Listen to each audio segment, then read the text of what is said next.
دعوت ہے، کل سویرے سے فینی بٹیا ایک ایک فوٹو صاف کروائیں گی۔ ہر دیوار پر سینکڑوں تو فوٹو لگا رکھے ہیں، دادا پردادے فلانے ڈھماکے۔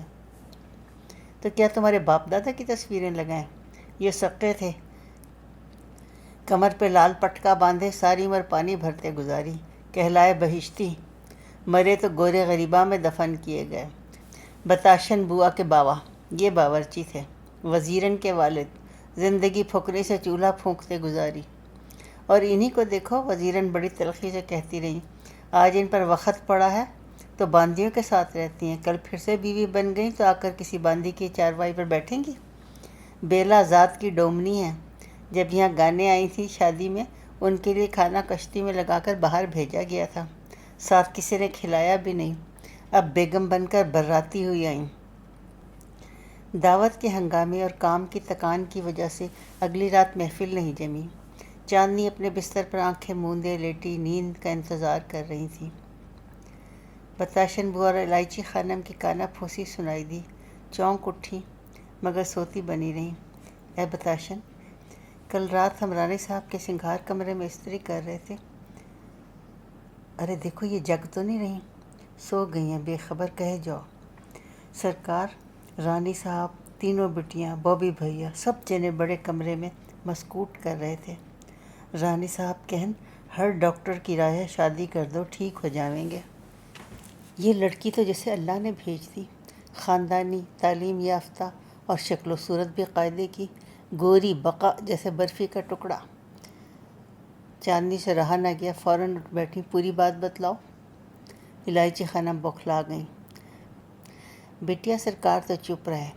پینی بٹیا اور بوبی بھیا بہت بگڑے۔ بوبی میاں نے کہا، آپ ماں ہیں اس لیے کہہ رہی ہیں، وکی کبھی تندرست نہیں ہو سکتے، ڈاکٹروں سے بھی ہم پوچھ چکے ہیں، آپ اس غریب لڑکی کی زندگی کیوں تباہ کرتی ہیں؟ چندینہ بات یہ ہے کہ رانی صاحب جانتی ہیں تمہارا کوئی حمایتی موجود نہیں، قمبر میاں نے ٹیلی فون تک نہیں کیا، بیلا اپنے گھر میں گھسنے نہ دیں گے، تم جاؤ گی کہاں؟ میم صاحب تو زناٹوں کے ساتھ نکل بھاگی، تم کیا کرو گی؟ وکی تو تم کو بیت سے پیٹیں گے، ان کے پاس ایک چمڑے کا ہنٹر بھی ہے، اس سے میم صاحب کو پیٹا کرتے تھے، ڈاکٹر لوگ کہتے تھے ان کا مرض ہی یہی ہے۔ بوبی میاں نے رانی صاحب کی بہت مخالفت کی، ہم سمجھ گئے، تم سے ہمدردی تو خیر انہیں کیا ہوگی، اصل وجہ یہ ہے کہ اگر بڑے بھائی بال بچوں والے ہو گئے تو جائیداد گئی۔ بتاشن سوچتی رہی، اب وہ بولی، بٹیا ہر معاملے کے دو پہلو ہیں، ہو سکتا ہے اچھے ہو جائیں، اپنے عیش و آرام کا سوچو، اس گھر کی بڑی بہو بنو گی، اور اگر پیدائشی بد نصیب ہو تو وہ تمہارے دھرے اڑا دیں گے اور تم یہاں سے نکل بھی نہ پاؤ گی۔ ایک بات تم کو اور بتا دیں، تم بوبی میاں سے اس بارے میں کچھ نہ کہو، وہ ایک طرح سے تمہارے طرفدار ہیں اور ایک طرح سے مخالف، پوچھو کیوں؟ اور وہ ہمدردی کے بہانے تم پر ڈورے بھی ڈال سکتے ہیں، وہ ٹھیک آدمی نہیں ہے۔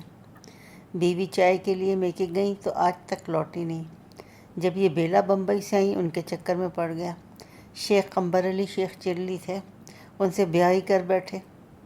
وہ بوبی بھیا کی عادتوں سے واقف ہیں، اسی مارے وہ آج تک بیلا کو لے کر یہاں نہیں آئے۔ اس روز وہ تم کو پہنچانے یہاں آ گئی تھیں۔ رہے بوبی میاں، ان کی لگڑ بگے کی خاصیت ہے، پہلا سا زمانہ 3 کٹوری کا رہا ہوتا تو یہ گاؤں سے لڑکیاں اٹھواتے۔ سوتے وقت چاندنی نے اللہ سے کہا، اللہ میاں، ہم بہت کنفیوز ہو رہے ہیں، تو ہی کوئی راہ سجھا جو میرے حق میں بہتر ہو وہ کر۔ صبح کو چاول صاف کرتے ہوئے سونا کلی چپکے سے بولی، اب سب کو معلوم ہو گیا ہے، تم الائچی خانم، بتاشن بوا، نورن، وزیرن کی باتوں میں نہ آنا، یہ تو ہرگز نہیں چاہیں گی تم پھر سے بیوی بن جاؤ، اور دوم یہ کہ الائچی خانم اونچی ذات کی پٹھانی ہے، ان کی جوان نواسی اپنے ماں باپ کے ساتھ گاؤں میں رہتی ہے۔ ایک بار پہلے یہ ذکر چھڑا تھا کہ ڈاکٹروں کی رائے کے مطابق وکی میاں کا بیاہ کر دیا جائے، تو رانی صاحب نے یہ اندیہ بھی ظاہر کیا تھا کہ الائچی خانم کی نواسی سے 2 بول پڑھوا دیں۔ بوبی میاں نے بڑی مخالفت کی، اتنے میں تم کہیں سے آن ٹپکی۔ چاندنی بیگم کا دماغ چکرا گیا، وہ بہت زیادہ گھبرا کر سلائی والے کمرے میں پہنچی اور مشین کا غلاف اتارا۔ جب اماں منشی کالی چرن کو نینی تال ٹرنک کال لگا دیں کہ ہمارے کمرے درست کرا دو، سمجھ لو پروین کہ یہاں کسی نہ کسی کی بات طے ہو گئی ہے۔ بوبی میاں نے طنزیہ لہجے میں بہن کو مخاطب کیا، وہ برآمدے میں آرام کرسی پر بیٹھی اپنی آخری بلاؤز کی آستین میں ترپائی کر رہی تھیں۔ ہاں، وہ چاہتی ہیں کہ میرے کراچی واپس جانے سے قبل عقد ہو جائے۔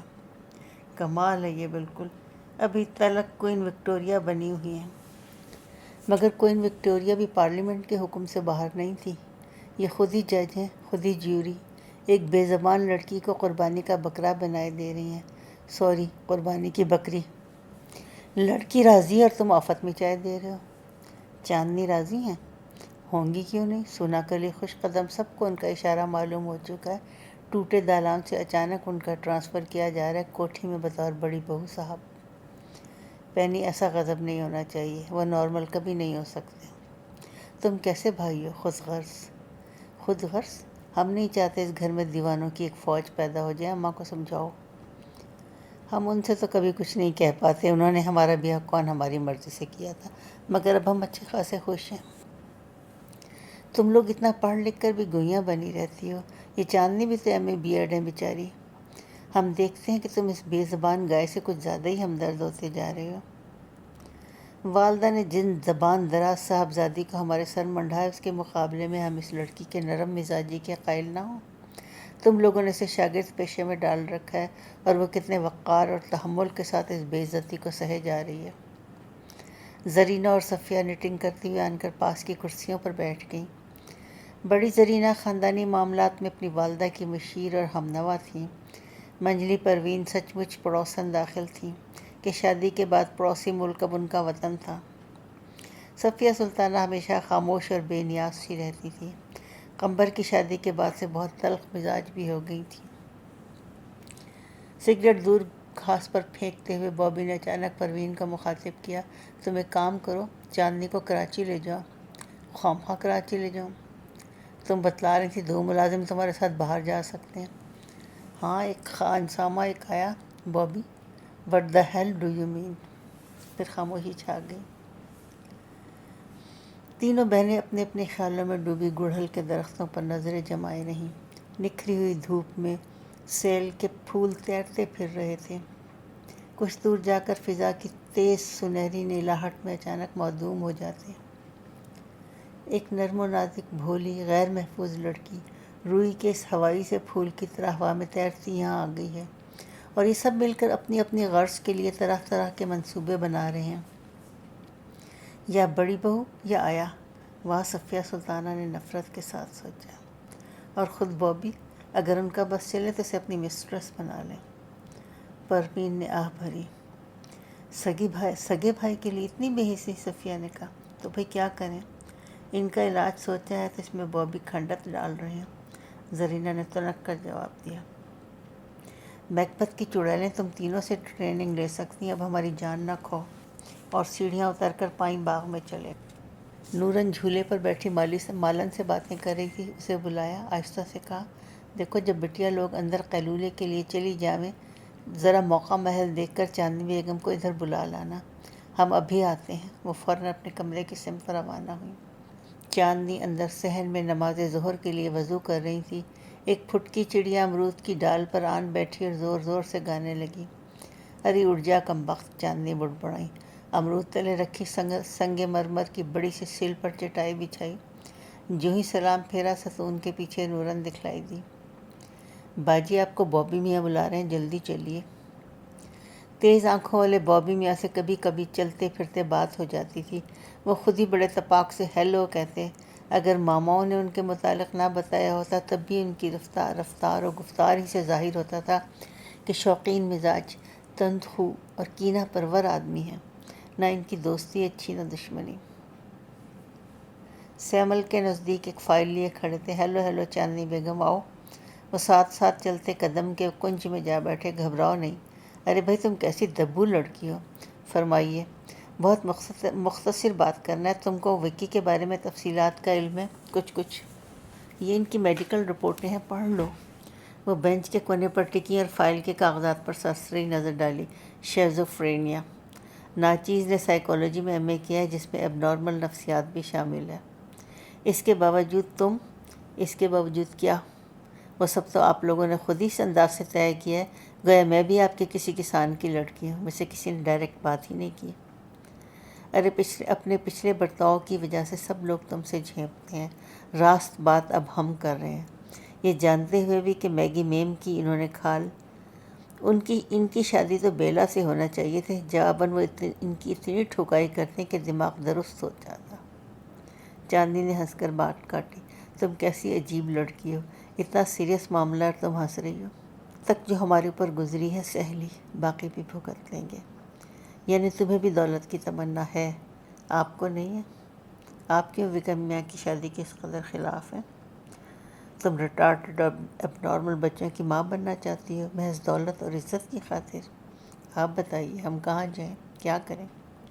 کوئی ملازمت نہیں مل سکتی؟ پہلے نوکری تلاش کروں، ملے تو ایک کمرہ کسی ہاسٹل میں ڈھونڈوں، پھر اس کے بعد؟ ہاں بے شک، اس کے بعد 3 کٹورے کے وکی میاں، چاہے وہ نیم پاگل ہوں، وہ تو نہ ملیں گے۔ سونو، تمہاری بھلائی کے لیے کہتا ہوں، زرینہ، صفیہ اپنے حالات کی وجہ سے بے حد فرسٹریٹڈ چڑچڑی عورتیں ہیں، تمہارا جینا دوبھر کر دیں گی۔ اما نہایت مدباغ خاتون ہیں، زمینداری کی بو ابھی بھی ان کے دماغ سے نہیں نکلی، اپنے آپ کو ملکہ عالم سمجھتی ہیں۔ وکی بیچارے جو ہیں سو ہیں۔ چاندنی سیمل کے اڑتے پھولوں کو تک رہی تھی، ایک ایک پھول اڑ کر کتنی دور جاتا ہے اور کہاں غائب ہو جاتا ہے۔ ظفر پور کے باغ میں جب سیمل کے لال لال کٹوری ایسے پھول کھلا کرتے تھے، رات بھر ان میں شبنم بھرتی رہتی تھی، صبح سویرے لمبی چونچوں والی خوبصورت چڑیاں شبنم ان کٹوریوں سے پینے آ جاتی۔ تمہارا دھیان کدھر ہے چاندنی؟ جی ارشاد۔ تم کس قسم کی زندگی اس قید میں گزارو گی؟ بات سنو۔ My wife doesn't understand me. Oh no, Chandni bench سے اٹھی۔ ہمارے جنگلات میں ایک بنگلہ خالی پڑا ہے، ہم وہاں تمہارا بندوبست کر دیں گے، نوکر چاکر سب چیز یہاں سے گیا ظفر پور کے لیے روانہ ہونا۔ بوبی میاں، آپ لگڑ بگے ہیں کیا؟ صریحاً لگڑ بگے۔ بوبی نے فائل ان کے ہاتھ سے جھپٹا۔ گولڈ ڈگر، ہم تمہیں بہت بھولی بھالی معصوم سمجھتے تھے، تمہیں اور بیلا میں کیا فرق ہے؟ وہ تیزی سے عمارت کی سمت چلے۔ چاند نے خود اپنے آپ پر متعجب مسکرایا کہ اللہ میاں سے ہر وقت دعا مانگتی تھی، اللہ پلیز ان خوفناک، عجیب و غریب، غیر متوقع حالات کا سامنا کرنے کی ہمت دے۔ سو اللہ نے دے دی۔ یا رب کریم، میں تیرا کس طرح شکریہ ادا کروں؟ راجستھانی تصویروں والے قدم کے درخت کتنے رومانٹک اور حسین لگتے ہیں، قدم کی چھاؤں میں بنواری مرلی بجاتے ہیں۔ وہ کنج میں سے گزرتی آگے بڑھی، مرمری چھت کے نیچے ایک تلک دھاری پنڈت جی بیٹھے دکھلائی پڑے۔ وہ چندر رجسٹر سامنے رکھے لکھا پڑھی میں مشغول تھے۔ ایک لال پنکھی طوطا عین ان کے سر پر جھکی ڈالی پر بیٹھا گلشن کی ساری کارروائیاں ملاحظہ کر رہا تھا۔ ٹہلتی ہوئی آگے بڑھی، بیرونی سبزے پر زرینہ سلطان کے بچے پنکی اور آمنہ، پروین کے نونہال ڈنکی اور فیروزہ، اور شیریں کاسل والوں کے نور نظر فلی اور مہناز، سب مل کر راجہ نارائن بخش سنگھ کے فربا پر بیبی کو دھوپ چھاؤں کھیلتے ہوئے بے تکان دوڑا رہے تھے۔ برساتی میں شیریں کاسل کی مختصر ٹم ٹم کھڑی تھی، اس کے شٹ لینڈ پونی کے کانوں کے پیچھے کسی بچے نے پھول اڑس دیے تھے، وہ بھی بے حد مسرور دکھلائی دیتا تھا۔ موسم کی مناسبت سے زرد ریشمی ساری پہنے، ہیرے کا بروج لگائے، فلی اور مہناز کی والدہ مسز مانک بائی ڈھونڈی اندر جا چکی تھی۔ پارسی سٹائل ساری نفیس ترین لیس کے بلاؤز میں ملبوس نازک اندام مسز ڈھونڈی 1916 والے جمالیاتی اردو ناولوں کی پارسی حسینہ معلوم ہوتی تھی۔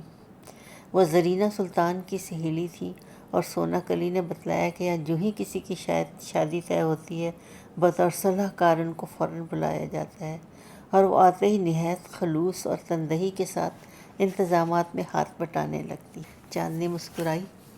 دل میں انبساط تھا، سارے دکھ، بے چینیاں اور رنج غائب ہو چکے تھے۔ مانک بائی کی آیا دل بہار ایک بید کے نیچے کھڑی سونا کلی سے باتیں کر رہی تھی۔ سونا کلی کے ہاتھ میں آفتابہ تھا، بید کی نازک ڈالیاں ہری پھواروں کی طرح ان دونوں کے اوپر گر رہی تھیں۔ دل بہار نے موٹے تنزیب کی کرتی اور آڑی گوٹ کا گھٹنا پہن رکھا تھا، سونا کلی نے ڈوریا کی قمیض اور زرد اور کاسنی دھاری دار گل بدن کا کھڑا پجامہ، زرد ململ کے دوپٹے اوڑھے وہ دونوں لڑکیاں دکنی، مغل، راجپوت راگ مالاؤں کی تصویر بسنت کی ایسی نظر آ رہی تھیں۔ پھاگن کی ہوائیں چلنے لگی تھیں، فضا میں خنکی تھی۔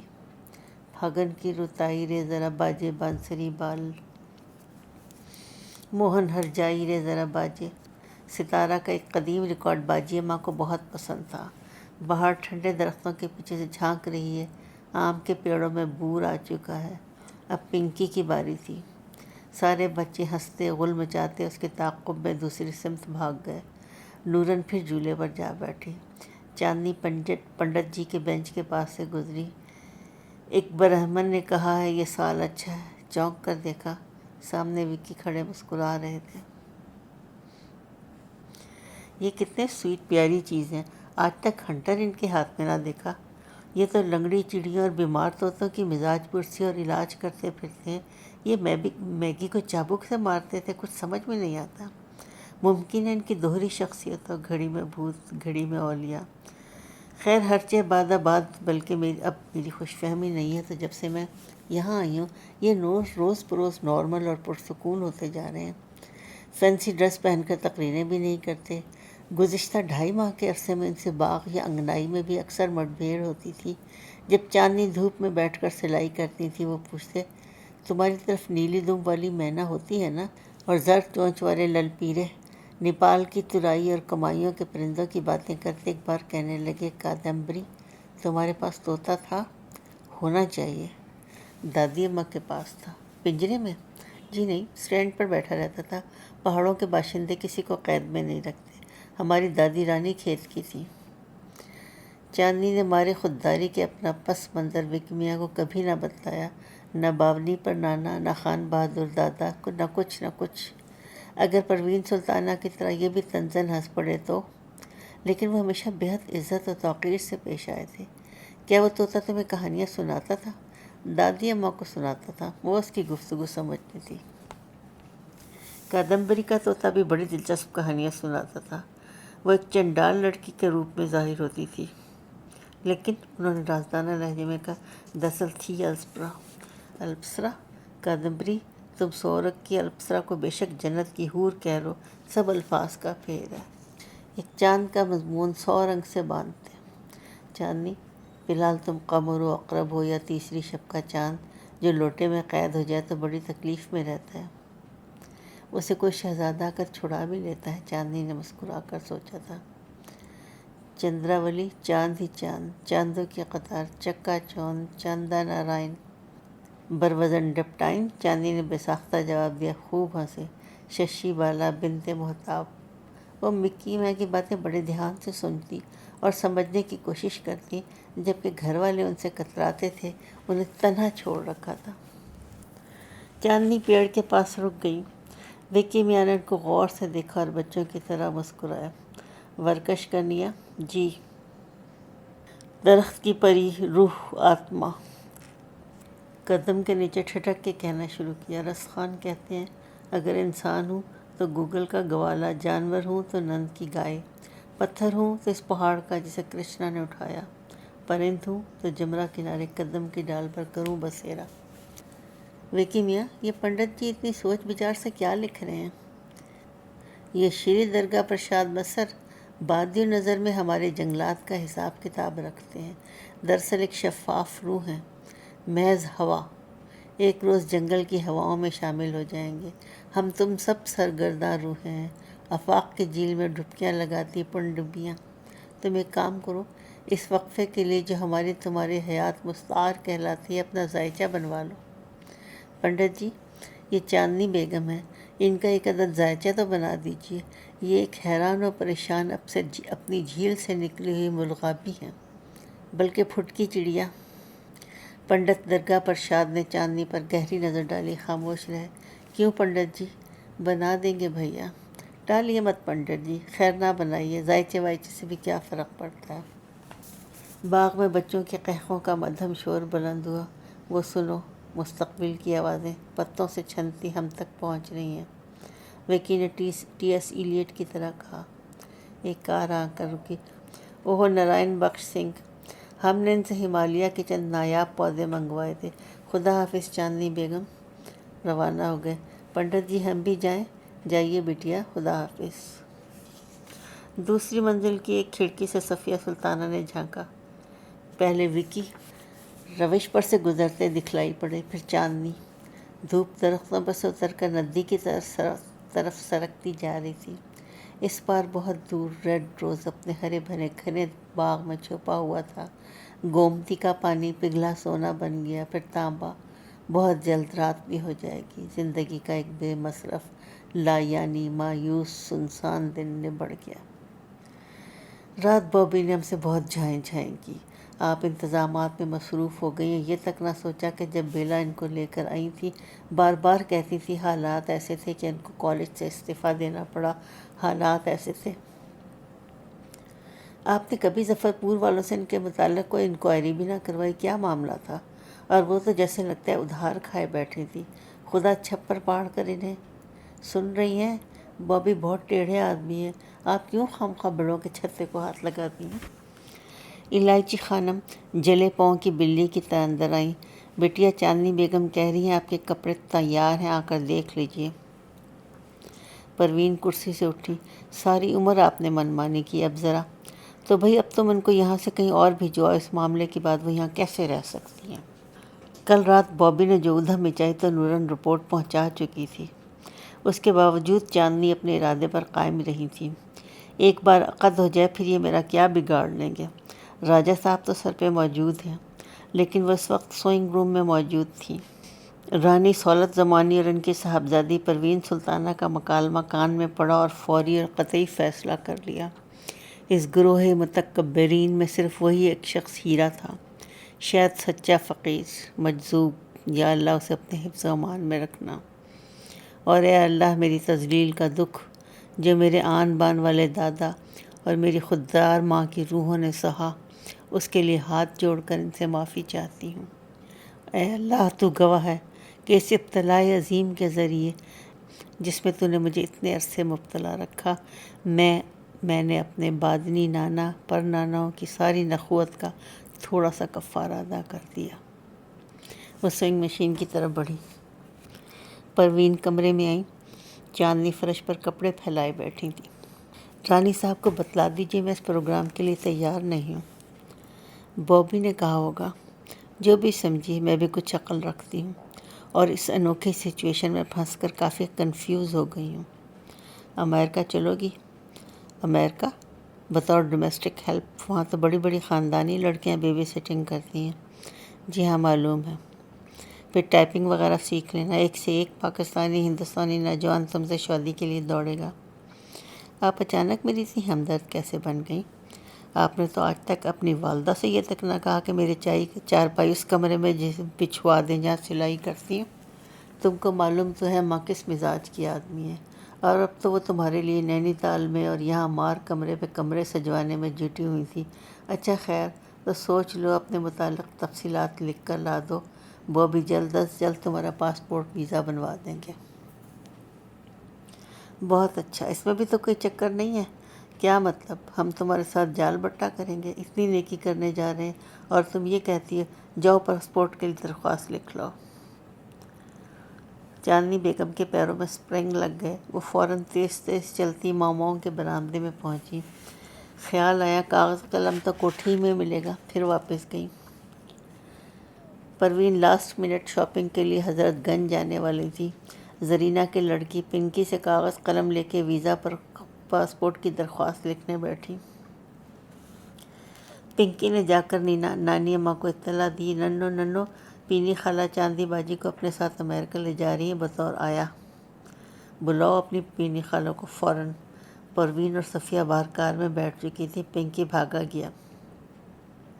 پینی برا سا منہ بنا کر گاڑی سے اتری، اندر گئیں۔ رانی صاحب گرجیں، گدھیا تو تم ہمیشہ کی ہو۔ اے پروین سلطانہ، وکی کی طرح تم بھی کھسک گئیں؟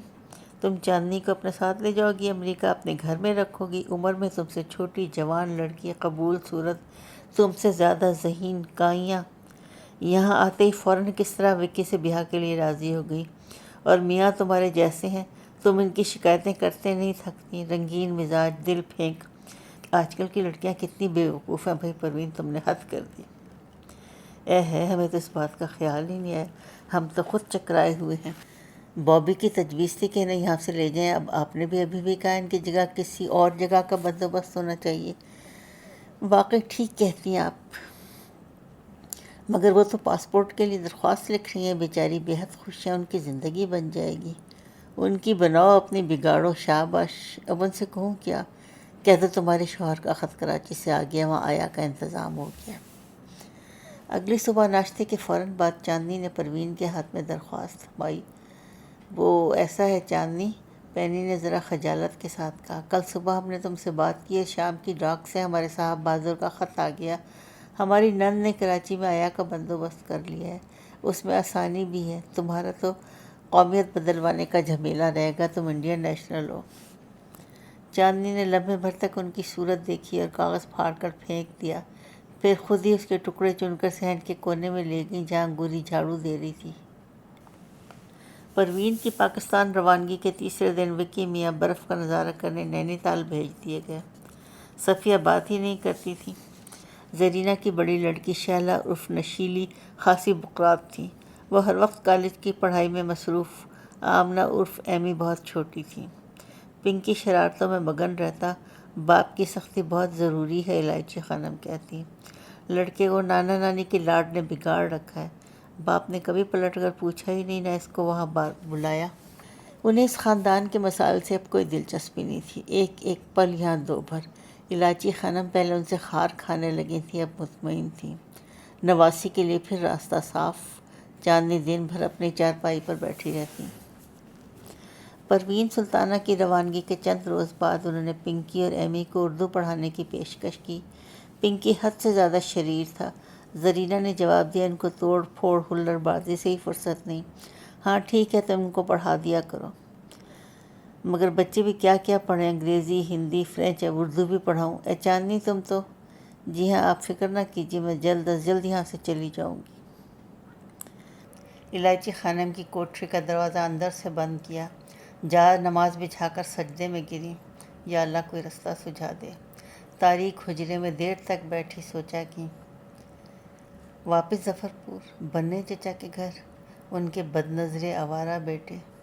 مسز ڈھونڈی کے ہاں چلی جاؤں، وہ ضرور بالضرور مدد کریں گی. ورنہ سیدھی کرامت حسین گرلز کالج. اپنی شاگردوں نے ظفرپور سے آ کر وہاں داخلہ لیا تھا. کوئی نہ کوئی شناسہ تو نکل ہی آئے گی. ورنہ پھر ریل کا ٹکٹ خریدوں اور دلی جاؤں. ماموں کا پتہ. ماموں کا پرانا پتہ تو نوٹ بک میں تھا. اس پتے پر پہنچ کر معلوم کروں. ایک شاگرد کی برلی ماروں میں شادی ہوئی تھی، اسے تلاش کروں. یہ سب تو بہت مشکل کام ہے، ناممکن. دلی جا کر ٹھہروں گی کہاں؟ اشوکا ہوٹل میں؟ نہیں. اگر ماموں بھی نہ ملے تو کیا پتہ مر آ گئے ہوں. بھئی اللہ میاں کمال ہے، ایسا بھی کیا آپ نے ہمارے ساتھ اچھا گھپلا کیا. توبہ توبہ اللہ توبہ، معاف کر اللہ. میرے قمبر اور بیلا کو فون کرنے کا سوال ہی پیدا نہیں ہوتا. چہرے پر ہاتھ پھیرا تو احساس ہوا آنسوؤں سے تر بتر تھا. باہر جا کر حوض کے کنارے اکڑوں بیٹھی. امرود کی شاخ سے صابن دانی اٹھائی. منہ دھونے سے پہلے اینک اتار کر منڈیر پر رکھی. چند منٹ بعد ہاتھ سے ٹٹولی تو غائب، شاید نیچے گر گئی ہو. دھندلا سا نظر آیا کہ زرینہ کا شیطان بچہ ان کی اینک مٹھی میں پکڑے دالان میں کھڑا ہے. ارے پنکی میاں، ہمارا چشمہ. وہ ہنستا ہوا دور بھاگا. چاندنی اٹھ کر اس کے پیچھے دوڑی. وعدہ کیجیے ہمیں اردو نہیں پڑھائیں گی. اللہ میری توبہ، میری 7 پشت کی توبہ، نہیں پڑھاؤں گی. لاؤ. وہ پھر بھاگا. انہوں نے اسے پکڑ لیا. چھینا جھپٹی میں اینک پٹ سے فرش پر گری. دونوں شیشے ٹوٹ گئے. دوپٹے سے چہرہ پوچھتی چاندنی کوٹری میں واپس آئیں. نوٹ بک جس میں بینائی کا نمبر درج تھا سوٹ کیس میں مقفل تھا. ایک شکستہ طاق میں گرد آلود خالی بوتلوں کے پیچھے کنجیاں چھپا رکھی تھی. بکس کھولا. نوٹ بک تلاش کرنے کے لیے سارے کپڑے الٹ پلٹ ڈالے. خیال آیا شاید ظفرپور سے چلتے وقت زیوروں کے ڈبے میں رکھ دی ہو. وہ صندوقچہ غائب تھا. 3 مہینے 3 کٹوری ہاؤس میں جس طرح انہوں نے گزارے تھے، ان کے اعصاب ہار مان چکے تھے. کوٹری سے باہر آ کر اپنی چارپائی پہ گری. ہل ہلا کر بخار چڑھا. 3 دن تک پڑے نہیں. اٹھیں تو زبان گنگ. بدقت تمام خوش قدم سے کہا، میرے گہنے چوری ہو گئے.